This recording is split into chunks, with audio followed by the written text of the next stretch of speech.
به ادامه کمک‌های ریاست سرمایه‌داری ولایت غزنی این بار برای 700 معتاد به مواد مخدر در کمپ ترک اعتیاد این ولایت 4 قلم مواد غیر خوراکی توزیع شد. به گفته مسئولان این کمک‌ها شامل ظروف آشپزخانه و کمپل زمستانی میباشد.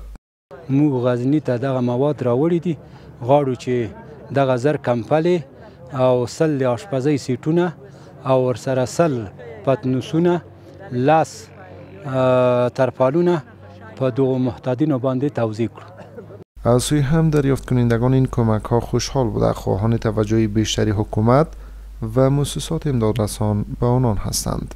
ولی ما خواهش ما همین است که به همین خانواده ما رسیدگی شود. هم خانه‌ای که ما سرپرست ندارن، کرایه خانه 10,000 افغانی از سال از ما میگیره. ما میالی کرایه خانه رو ندادیم. ما از اینجا خیلی راضی هستیم، از هر طرفش راضی هستیم. خیر ببینن، خانهشون آباد کنه. ما بسیار کمک کردن، حکومت زحمت میکشه. همینجا ما معتادین هستیم، برای ما تداوی میشه، دکترها رسیدگی میشه برای ما. قاری صاحبا ان شاء الله همکار هستند، بسیار مردم خوب هستند، بازار اذیت ما رو نمیکنن، بسیار منظم مثل خانواده و رقت ما همکاری دارن.